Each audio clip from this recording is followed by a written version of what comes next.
We've been actively working on learning how to propagate perennial kale this summer, and in this video I'd like to share notes on the various ways that we're experimenting to that end. Turns out it's pretty darn easy. It's an incredibly wonderful plant. We'll share notes on how we're exploring that and also where you can get seed for this wonderful plant if you'd like to start growing it yourself, so stick around. In some ways this perennial kale plant is pretty darn magical. In front of me I'm looking at a plant that has resprouted from the ground after negative 18 degrees Fahrenheit this winter. This plant has been here, this is its third year growing. Each winter the rabbits come through and whatever's above the snow line they eat, so that feeds the rabbits during the winter, and then they're able to resprout from the ground. That's after negative 18 Fahrenheit. If this plant was sitting out and experienced around 0 degrees Fahrenheit and was not completely chewed to nothing by rabbits, it would be much, much taller. But even with all of that stress, this plant comes back each year. The leaves are on the thicker side, but they're incredibly flavorful and cook well. So this plant overarchingly has been a really lovely addition to the brassica world, and it seems to be presenting as a very hardy, long-lived perennial. So we're really interested in propagating them. They don't make a huge amount of seed naturally. Some of the breeding work was actually to get them to stay more vegetative. And we've heard accounts of them getting 5-6 feet tall in slightly more mild climates. We're zone 5B. It's been tested to zone 6. It seems very hardy to zone 5B. So our interest has moved towards how can we take cuttings of this plant late season. Like I see a stem here that's half broken, probably wouldn't survive necessarily over winter with that sort of break. Can we actually clone and get more copies of this plant to set out into high tunnels and into the garden this fall? The answer seems to be yes. Here's a perennial kale I just took a bunch of cuttings from that had a bunch of branches that were leaning over the pathway. It was an opportunity to get a little more light for this rosemary and tidy them up. This is a plant that not only will root from these cuttings, but will also root from new shoots. It'll send up new shoots from here. It can root if we bury this in soil. So by cutting these, setting them aside, we regain our walkway and we open up an opportunity to bury the rest of this in soil so that it can reroot and continue to grow in here. So a lot of different amazing pathways to be able to get copies of this plant. And we've got a nice pile of material to bring back to propagate and experiment.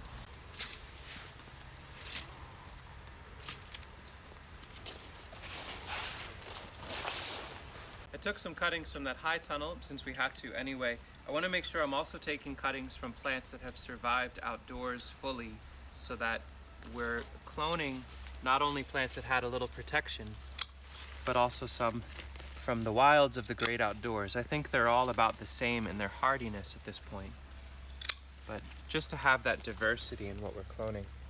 At this point, what I want to do is show folks the different types of cuttings we've been experimenting with and what has worked and not worked. The spoiler alert is so far we have not found a single type of cutting that does not root. So in other words, it's nearly foolproof at this point. In fact, what I thought at first would not work at all would be stem sections like this. I figured, well, there's no real leaf happening, but yet they're still able to figure out making roots down here and they push new growth from up here. So this is a viable cutting. Here's a length with some leaves. What I've learned and what is pretty universal with taking cuttings during the growing season when plants are in leaf is that if you were to leave all of these leaves on, it would be stressful enough to the plant that you'd have to water them, every day. This would absolutely require mist all the time or, every 10 minutes or so. So we actually will crack off some of these leaves and bring it down to a simpler state, and that will root well for us. Now this last length, we can crack off the leaves that are a bit haggard and have some holes. The chickens will adore having that experience. And I think these leaves will be wonderful for us to eat for breakfast. So not only are we harvesting cuttings to propagate, but we're also getting beautiful greens to eat. And this is a really nice shoot that will root from down below, and we've reduced the total leaf area enough that some leaves can remain to collect sunlight and help the growth of the roots, but not so many that it desiccates and stresses out the cutting while it's beginning the rooting process. And you're keeping them all oriented in the same way. They're all in the same direction. If I lose that orientation, I can see the future growth is right above the leaf scar from where it was growing. So the bigger scar is down below and the new growth is just above. That's up. I did that same exact process a little ways back. Maybe I have a note in here, maybe not. Yes. This was on August 5th. It's now September 11th. So about a month ago, I took these cuttings, and these have been under intermittent mist. So this is the more technical route to take, which works great, but also isn't necessary. You can imagine those same cuttings a few weeks later. This one does not want to come out, but I want to sneak it out and show you. This has this block of soil, and it's decently well rooted. This could be ready to transplant out into the garden. But do we even need to have a fancy rooting tray or seed starting tray? Does it need to be under mist? It truly does not.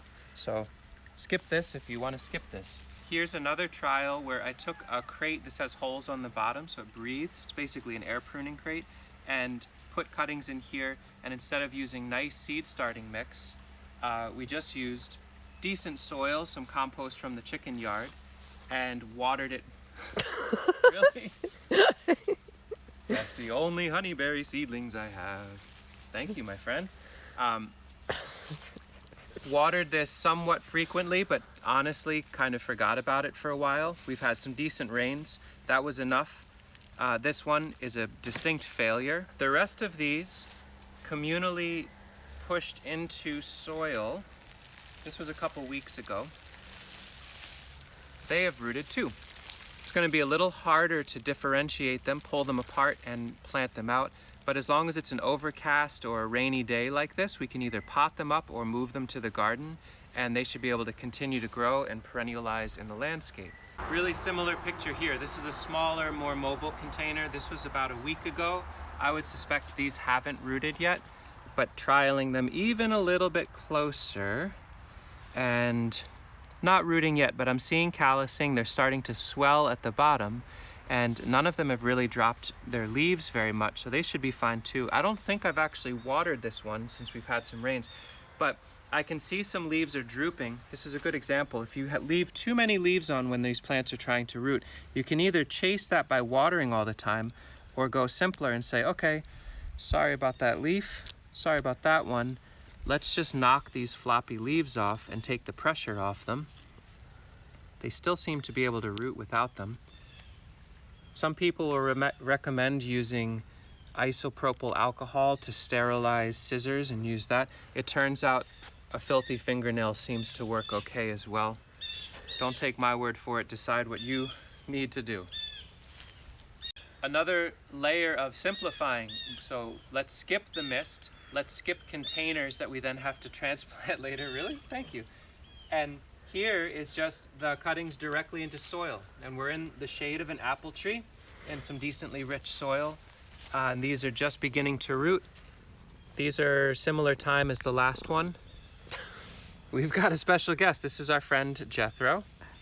He is the resident crusher of all seedlings and plants. His preference is to lay down in the middle of garden. If it can be a young seedling or something we're trying to propagate, that's his particular specialty. And it turns out he also has some really high-level abilities of interrupting filming. Jethro, you are excellent at what you do. Let's make you dirtier.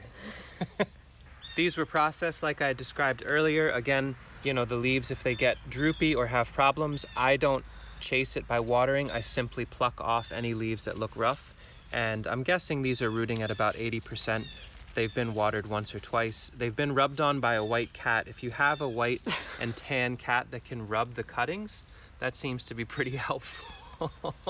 Also, if they can land on them and crush them and bite your hand, that's helpful too. I'll go through and process the rest of those snipped branches that we brought from the high tunnel. Don't mind that. That's the mist going off for other cuttings. But what I've learned here, and I really want to share with folks, it seems important to show each of the levels. If I started with the intermittent mist and stayed there, I would think that what you need is a misting system with intermittent timing and blah, blah, blah in order to root these.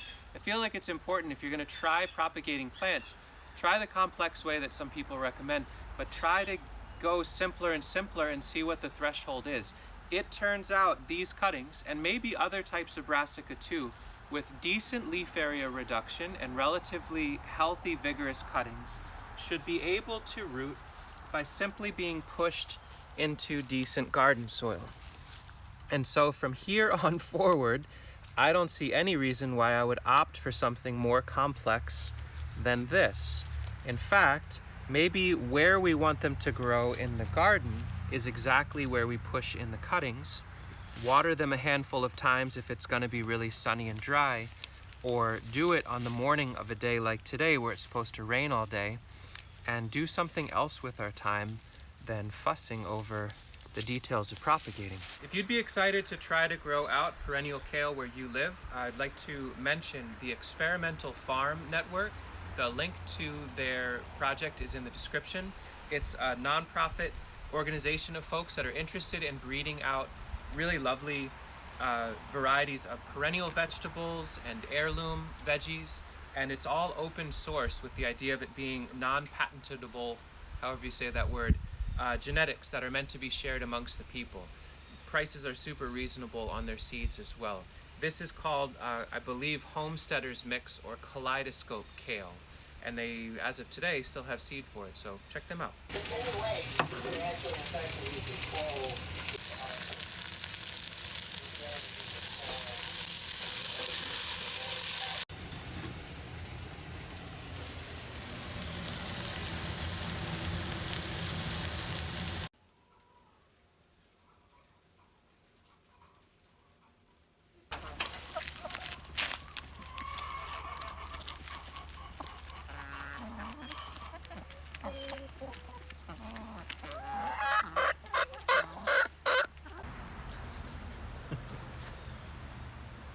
Trouble, man.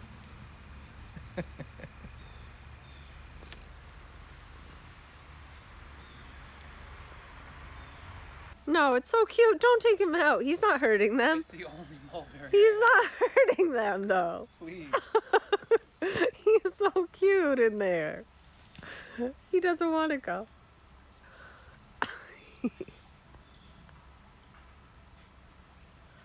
Thanks, man. Thank you for your service.